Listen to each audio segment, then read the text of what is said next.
네, 저는 두드림지에서 리드 게임 디자이너로 일하고 있는 문대웅이라고 합니다. 경력은 한 6, 7년 정도로 제가 제일 짧고요. 한국에서 한 1년 정도 일하고 핀란드에서 주된 시간을 근무를 했는데요. 뭔가 한국과 핀란드를 비교 분석하기보다는 제가 글로벌 서비스, 라이브 오ps 서비스를 하면서 느꼈던 노하우들을 조금 공유하고 조금 더 이제 이상적인 라이브 오ps 디자인을 하기 위해서 이런 것들을 알면 좋더라라는 것들을 한번 이야기해보고 싶어서 이런 발표를 준비를 했습니다. 먼저 일단 정의에 대해서 한번 얘기를 해보자면요. 요즘 서비스 중인 게임들은 특히 모바일의 경우 대부분이 게임 프로덕트만 전달하고 끝나는 것이 아니고 라이브 게임의 형태로 서비스를 제공하는 이런 형태로 제공이 되죠. 그래서 라이브 오퍼레이션을 통틀어서 게임을 라이브 운영하는 데 필요한 대부분의 것들을 다 라이브 옵스라고 부를 수 있을 것 같은데요. 저는 그 중에서도 이벤트와 오퍼를 어떻게 활용해야지 그 이상적인 효과를 글로벌 런칭 서비스에서 뽑아낼 수 있었는지에 대해서 한번 이야기를 해보고자 합니다. 굳이 뭔가 북유럽과 한국을 한번 비교해 보자면은 북유럽과 글로벌에서 런칭한 게임들의 경우에 조금 더 캐주얼하고 심플하고 접근하기 쉬운 형태로 이벤트랑 오퍼를 보여주기 위해서 더 많은 노력을 쓰지 않았나 하는 생각이 들어요. 그 동아시아 게임과 비교했을 때. 그럼 일단 발표를 시작하겠습니다. 우선 어떻게 해야지 접근성 높은 라이브 옵스 이벤트와 오퍼를 만들 수 있는지에 대해서 먼저 이야기를 해볼 텐데요.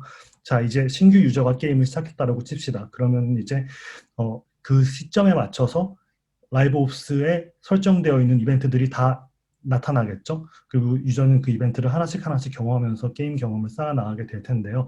문제는 이제 라이브 옵스 스케줄 캘린더는 하나고 유저는 그 게임을 시작하는 시점에 따라서 어떤 이벤트를 접할지 모른다는 것입니다. 처음에 이벤트를 시작한 유저가 이벤트를 시작하자마자 엔드게임 콘텐츠 위주의 라이브 옵스 이벤트를 마주하게 된다면은 아직 내가 뭔지 모르는 것들, 게임 초반에 하지 않는 것들이 막 top 으로 뜨겠죠. 그리고 그런 걸 저한테 팔려고 하고, 그러면 이제 이런 유저들의 입장에서는, 이건 나를 위한 콘텐츠가 아니야. 내가 접근할 수 있는 콘텐츠가 아니야. 라고 선입견을 가지고 일단 게임을 시작하게 되죠. 그런데 반대로 이벤트를 시작했을 때 그때의 그 라이브 옵스 캘린더가 처음에 자연스럽게 접하는 콘텐츠들을 제공하게 된다면은 내가 했던 것들이 이벤트로 나오네, 뭔지 아는 것들이 이벤트로 나오네, 내가 이거를 수행함으로 인해서 이런 보상들을 얻을 수 있구나라는 것을 이해하고 조금 더 접근성 높게 이벤트에 접근할 수 있게 됩니다. 네, 이것을 일단 데이터 분석을 통해서 어떤 이벤트의 경우에 더 리텐션이 높고 어떤 이벤트의 경우에 리텐션이 낮다. 이런 것을 먼저 습득을 했고요. 여기에서 기한해서 네, 신규 유저별 콘텐츠별 튜토리얼 이벤트를 먼저 플레이하게 만들고 어, 실제 라이브옵스 서비스로 들어가기 이전에 전체 라이브옵스 이벤트를 콘텐츠별로 한 번씩 클리어하고 그 라이브옵스를 클리어한 보상으로 실제 라이브옵스에 참여에 필요한 보상을 제공함으로써 어, 유저가 조금 더 접근성 높게 낮은 허들을 가지고 라이브옵스에 참여를 할 수 있게 하는 방법을 썼더니 좋은 결과가 있었습니다. 이 방법의 핵심은 플레이어에게 이 이벤트는 참가하기 쉽고 나에게 큰 보상을 줄 거야 라는 걸 가르쳐 주는데 핵심 이 포인트가 있고요. 이런 방법을 썼을 때 신규 유저의 라이브 옵스 참여율이 더 높아지고 그리고 내가 뭔지 모르는 아직 해보지 않은 이벤트들이 나타나지 않기 때문에 게임의 복잡도가 줄어들고 리텐션이 상승하는 효과를 볼 수 있었습니다. 네, 다음으로는 이제 꼬리에 꼬리를 무는 라이브 옵스 이벤트와 라이브 옵스를 서로 연계시키고 순환시키는 방법에 대해서 한번 이야기를 해보고자 하는데요. 네, 이 표를 보시면 지금 6개의 이벤트가 있습니다. 좌측에서 우측으로 하나씩 이벤트가 스케줄 되어 있는 상태이고 하나씩 하나씩 시간이 흐름에 따라 진행된다고 보면 되실 것 같아요. 이 이벤트 연계의 핵심은 A 이벤트를 수행했을 때 B 이벤트를 수행하기 위한 재료가 보상으로 나오고 B 이벤트를 수행했을 때 C 이벤트를 수행하기 위한 재료가 보상으로 나온다는 겁니다. 하나의 이벤트에 한 번이라도 참여한 플레이어가 있다면 그 이벤트는 다음 이벤트로 참여를 자연스럽게 유도합니다. 그 다음 이벤트에 필요한 재화를 이미 얻었기 때문에 플레이어는 다음 이벤트에 참여할 준비가 된 상태고요. 다음 이벤트가 무슨 보상을 줄지 더 기대를 하게 되고요. 그리고 이제 특정 보상이 많이 쌓이고 내가 어떤 보상을 원하는데 그 보상을 얻지 못하는 경우, 내가 가차를 원하는데 골드만 많은 경우, 뭐 이런 경우가 있다라고 했을 때 골드를 많이 소비할 수 있는 재료 소환 때 결국 골드를 많이 소비하게 되면은 결론적으로는 이 재화의 순환이 내가 원하는 아이템, 가차를 얻는 것으로 이어지겠죠. 내가 어떤 상황에서 어떤 이벤트에 참여를 하더라도 결국에는 내가 원하는 그 최종 보상을 얻기 위한 형태로 순환되고 귀결된다는 이런 구조가 모든 재화가 어느 정도의 가치를 가지게 해주는 시스템이 된다고 볼 수 있습니다. 여기 제가 경험치 플러스 알파, 스킬북 플러스 알파, 장비 플러스 알파 이렇게 해놨는데요. 이 이벤트마다 보상을 줄 때에 당연하지만은 이제 다음 이벤트를 위한 재료 보상만을 줄 수는 없고요. 이벤트에 참여를 유도하기 위해서 단계별로 그리고 그 필요한 시간과 재화의 그 크기에 따라서 다양한 이벤트 보상을 주게 됩니다. 주로 잼과 가차가 항상 포함되는 편인데 그중에 가장 중요한 게 있다라고 치면은 이 이벤트를 모두 완수했을 때 최종 보상으로 게임에서 가장 매력적인 보상을 제시한다는 거예요. 보통 가차에서 얻을 수 있는 아주 낮은 확률로밖에 얻을 수 없고 이벤트를 통해서 훨씬 더 쉽게 얻을 수 있는 이런 하이 티어 가차 보상을 제시하게 되고요.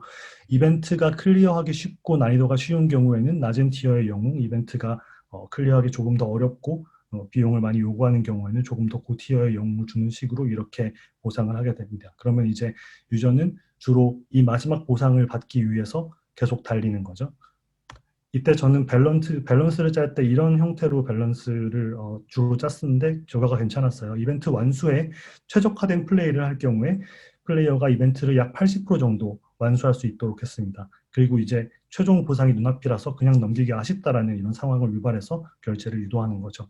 마지막 20%는 결제를 통해서 완수하거나 아니면 세이브된 누적 자원이 있을 경우에만 세이브된 누적 자원을 사용함으로 인해서 완수 가능하다라고 볼 수 있습니다. 이런 형태의 디자인은 유저한테 이런 그라인딩 구간과 스킵 구간을 계획하고 실행하게 만드는데요. 무과금의 경우에는 계속해서 이 이벤트를 줄줄이 다 클리어할 수 없기 때문에 특정 이벤트 영웅 획득, 영웅 진화, 예를 들자면 이 이벤트를 스킵 구간으로 설정하고 스킵합니다. 이 이벤트는 진행하지 않고 나머지 이벤트만 계속 집중적으로 진행하고 그라인딩을 하는 것이죠. 이것을 이제 몇 차례 이 사이클을 플레이하다 보면은 결국에는 영웅 획득과 영웅 진화 이벤트를 과금 없이 100% 완수할 수 있는 자원을 누적할 수 있게 되고요. 이때 이제 비로소 이 그라인딩이 끝났을 때 영웅 획득, 영웅 진화 이런 이벤트를 100% 완수하고 원하는 영웅을 얻고 폭발적인 성장을 이룰 수 있는 것이죠. 이 그라인딩 과정에서 시간이 아깝다 아니면 좀 더 빨리 하고 싶다는 생각이 들면 그때 결제를 해서 진행하면 되는 것이고요. 각각 보상에서 이렇게 다양한 최종 보상 티어 영웅을 제시하는데 내가 원하는 티어 영웅 혹은 장비, 내가 원하는 그 최종 티어 아이템 이거를 기다리고 있었는데 이게 이벤트에 떴어. 그러면 또 이제 그거를 구매하기 위해서 결제를 하는 유저가 생기기도 합니다. 일단 이 전반적인 이 순환 시스템의 핵심은 유저를 이런 마음 상태로 유도하는 게 있다고 봤어요. 다음 이벤트를 완수하기 위해서 내가 자원을 모으고 있는데 언제쯤 내가 원하는 이벤트가 다시 시작될까? 이런 마음 상태로 유저가 들어가게 되면은 일단 기대감이 더 많아져요. 한 번쯤 유저들은 이렇게 폭풍 성장을 하는 이벤트를 완전히 완수하고 많은 보상을 얻고 내가 성장하는 그 경험을 했고요. 그리고 이제 그 상태에서 그 내가 기다리던 이벤트가 시작됐을 때 성장하는 그 기대감, 그때를 위해서 유저들은 돌아오고 게임을 종료할 때 언제 이벤트가 다시 시작될까, 게임이 돌아올 때 내가 원하는 이벤트가 시작됐을까 이런 기대감을 가지고 게임을 계속 플레이하게 됩니다. 이런 것을 유도했을 때 되게 좋은 결과가 있었고요. 다음은 이제 라이브옵스를 통해서 어떻게 보상을 이상적으로 제공하는가에 대해서 한번 이야기를 해보고자 합니다. 네, 모바일 가챠 게임에서 영웅, 장비 등의 메인 가챠 보장 최종 스펙은 결국 엄청난 양의 결제와 시간을 요구를 하는데요. 예를 들어서 이제 3천만 원을 투자해야지만 얻을 수 있는 전설의 검이라는 아이템이 있다고 쳐봅시다. 이 아이템을 그냥 가챠에 넣어버리기만 하고 그냥 끝낸다면 무과금러의 경우에는 어떻게 해야 얻을 수 있을지 가늠도 할 수 없을 테고, 과금러의 경우에는 물론 이런 것도 거금해서 얻는 사람들이 있지만 결제를 해도 얻을 수 있을지 없을지 확실하지 않고 이 결제를 하는 게 얼마만큼의 가치가 있는지 아직 확실히 인지가 되지 않은 상태라면 시도하지 않겠죠. 이런 부분을 라이브옵스를 통해서 어떻게 풀어낼 수 있는지 예시를 들어서 한번 설명을 해보겠습니다. 일단은 쪼개야죠. 전설의 검이 있다고 치면 이것을 예시를 들자면 7개의 빨주노초 파란보를 쪼갭니다. 그리고 이 7개의 쪼개진 검을 7강을 하고 다 모두 모으면은 결국엔 이제 전설의 검을 완성할 수 있는 형태로 쪼개는 겁니다. 그리고 라이브옵스에서 최종 보상으로 하나의 라이브옵스를 완전히 완수할 때마다 이 좋은 검 하나를 보상으로 제공합니다. 무과금러의 경우에는 그라인딩을 거쳐서 예를 들자면 한 달마다 노가다로 좋은 금 한 개씩을 선택한다고 할 수 있겠죠. 과금러의 경우에는 과금을 통해서 매주 좋은 검을 얻으면서 계속 강화하고 검을 누적해 나가겠죠. 이렇게 되면은 일단 라이브 옵스를 플레이하고 한 개의 좋은 검을 얻는다라는 중간 그 목적이 생기기 때문에 조금 더 쇼텀 골을 가지고 플레이를 할 수 있게 됩니다. 무과금러의 입장에서는 한 달마다 하나씩 좋은 검을 얻을 기회가 생기니까 매달마다 하나씩 이걸 얻어가면서 내가 콘텐츠를 플레이하는 속도를 높이고 더 강하게 성장해 나가야겠다 이런 정도로 생각을 하게 되고요. 이 각각의 검들은 당연히 이제 게임 내 콘텐츠를 아우르는 그리고 게임 내 콘텐츠 각각을 플레이하는데 더 좋은 효율을 제공하는 검들이었겠죠. 스토리용, PVP, 레이드, 기드전 등등요. 무과금러는 한 번에 한 개씩 검을 얻으면서 조금씩 성장하는데 만족하겠지만은 과금러 같은 경우에는 종류별로 모든 검을 다 모아서 모든 컨텐츠를 정복하고 싶어하고 좋은 검을 더 빠르게 얻어서 강화해서 앞서가야지라는 생각으로 과금을 해서 계속해서 검을 모으게 됩니다. 이 단계에서는 사실 전설의 검을 보여줄 필요가 없어요. 최종 단계의 검을 뭐 랭킹에 들어가서 볼 수는 있겠지만은 UI적으로 시스템적으로 이만큼 과금해야지 이걸 얻을 수 있어라고 직접 보여주기보다는 조금 더 인다이렉트하게 보여주는 게 캐주얼한 플레이에 도움이 된다라고 생각을 했습니다. 사실 무과금러의 같은 경우에는 이 최종 스펙까지 도달해서 마지막 스펙에서 경쟁을 하는 경우는 별로 생기지 않거든요. 꾸준하게 내가 보상을 얻고 꾸준하게 성장한다라는 그런 경험을 제공해 주는 것으로 이미 스트레스를 많이 줄일 수 있다라고 봤습니다. 그래서 이제 이런 식으로 라이브 옵스를 진행하면서 계속 검을 모았다고 치면은 많은 시간이 지났을 때 무과금러는 여전히 이제 매 달마다 또 하나의 좋은 검을 얻으면서 천천히 강해지고 있겠죠. 과금러의 경우에는 검을 거의 다 모았고 이제 강화도 꽤 진행했어요. 이제 다 이제 콘텐츠를 소모해 갔는데 어떻게 더 강해져야 하지? 이때쯤에 이제 보여줍니다. 네, 전설의 검을 이렇게 하면 얻을 수 있다라는 거를. 그럼 그때부터 이제 다시 그걸 목표로 달리는 거죠. 검을 예시로 들었는데 뭐 굉장히 다양한 바리에이션이 있을 수 있을 것 같아요. 검이 아니고 영웅일 수도 있고 검 방패 뭐 투구 뭐 이렇게 해서 세트 아이템일 수도 있고 뭐 라이브 옵스를 여러 개를 동시에 진행하면은 과금 라이브 옵스에서는 뭐 무기를 주고 그리고 이제 플레이 형태의 그라인딩 라이브 옵스에서는 뭐 갑옷을 주고 이런 식으로 디자인할 수 있겠고 콤보 영웅이나 세트 영웅이 있을 수도 있겠죠. 그런 바리에이션을 통해서 이제 어, 굉장히 큰 가격의 파이널 스펙을 쪼개서 플레이어들이 좀 더 납득할 수 있는 수준으로 받아들일 수 있게 꾸준한 성장을 경험할 수 있게 해주는 것이 핵심이라고 생각을 했습니다. 라이브 옵스는 플레이어에게 강해질 수 있는 주기를 약속한다. 라는 부분이 어떻게 보면 이 섹션의 핵심이라고 볼 수 있겠고요.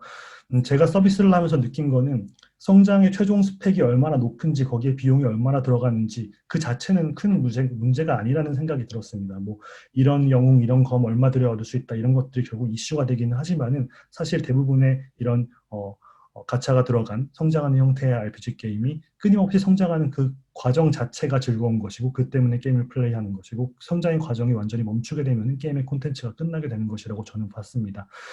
꾸준한 성장 그리고 약속된 성장을 유저한테 풀어서 설명할 수 있다고 하면 그것만으로 어느 정도 더 납득할 수 있는 경제 시스템이 되지 않나 이런 생각을 했습니다. 네, 마지막으로 이제 라이브 옵스 이벤트를 통해서 스트레스를 조절하는 방법에 대해서 말씀을 드려볼 텐데요. 간단하게 이야기를 하면은 과금 스트레스가 높은 이벤트를 연속적으로 배치했을 경우에 당연히 매출은 떨어집니다. 핵과금러라고 하더라도 매일같이 핵과금을 하는 건 아니니까요. 가차지나 이렇게 계속해서 난이도가 높고 과금 스트레스가 높은 이벤트를 연속적으로 하면은 당연히 매출이 떨어지겠죠. 네, 이상적인 매출 그래프는 이렇게 저는 생각을 했습니다. 가장 많은 매출을 발생시키고 과금 스트레스가 높은 이벤트의 사이클이 돌아왔을 때 그 최고 매출의 수준이 똑같은 수준으로 유지되는 정도의 그래프, 이런 정도의 그래프가 가장 건강한 형태가 아닌가 싶고요. 이 과금 스트레스가 높은 이벤트들 사이에 무과금, 소과금 유저를 배려한 이런 쉬운 이벤트들로 텀을 두면은 핵과금 유저가 아닌 유저들도 소과금을 통해서 성장할 수 있는 기회가 더 많이 주어지고요. 핵과금로도 아까 말씀드렸다시피 매일같이 하진 않기 때문에 핵과금을 한번 했으면은 이 기간 동안 즐기고 그 다음에 또 다른 거 새로운 거 나왔을 때 그제서 다시 또 과금을 한다. 이런 식으로 어느 정도 스트레스 레벨을 조절해주면 유저들이 더 오래 게임에 머무르고 즐겁게 게임을 즐길 수 있다는 점을 말씀드리고 싶었습니다. 네, 아까 말씀드린 과금 스트레스가 스트레스 종류 중에 하나이고요. 또 하나 제가 느꼈던 거는 장기간 게임을 업데이트하고 계속 서비스하다 보면은 게임 플레이 스트레스가 계속 누적이 되더라고요. 어떻게 보면은 콘텐츠의 추가 그리고 이벤트 콘텐츠의 배치는 결국 세션 타임을 늘리는 쪽으로 귀결되는 경우가 많았어요. 이렇게 세션 타임이 계속 늘어나다 보면은 결국에는 이 늘어난 세션 타임이 피로도를 늘려서 장기적으로는 리텐션 드롭으로 이어지더라고요. 이러한 플레이 스트레스 역시 콘텐츠를 추가할 때는 기존 콘텐츠의 중요도를 낮춘다든지 아니면 이제 총 세션 타임을 어느 정도 정해놓고 그 안에 들어갈 수 있는 형태로 세션을 디자인하다든지 이런 식으로 하면은 조금 더 플레이 스트레스를 잘 컨트롤할 수 있을 것 같습니다. 네. 마지막으로 정리를 하자면은 라이브옵스 이벤트와 오퍼에 대해서 좀 이야기를 해봤는데요. 제가 하고 싶은 말은 이런 라이브옵스 이벤트랑 오퍼가 처음 이 모바일 게임들이 시작됐을 때에는 단순히 하나의 이벤트가 아닌 모바일 게임이 아니고 게임 전체를 다 통틀어서 봤을 때에도 초기에 이런 라이브옵스는 단순히 하나의 이벤트로서 적용을 많이 했던 것 같아요. 근데 지금은 이제 이런 라이브옵스 이벤트와 오퍼가 단순히 하나의 이벤트가 아닌 이런 연계를 통해서 유저의 플레이 패턴을 설계하는 형태로 가고 있지 않나 하는 생각이 들었어요. 그리고 이런 방법론으로 접근을 했을 때 훨씬 좋은 결과가 있었고요. 게임 플레이에 대해서 관찰하고 그에 대해서 이해한 것을 바탕으로 이상적인 중장기적인 플레이 계획 그리고 과금 계획을 유저에게 납득할 만한 수준으로 제시하는 것, 이것이 라이브옵스 이벤트 오퍼의 핵심이 아닌가 싶습니다.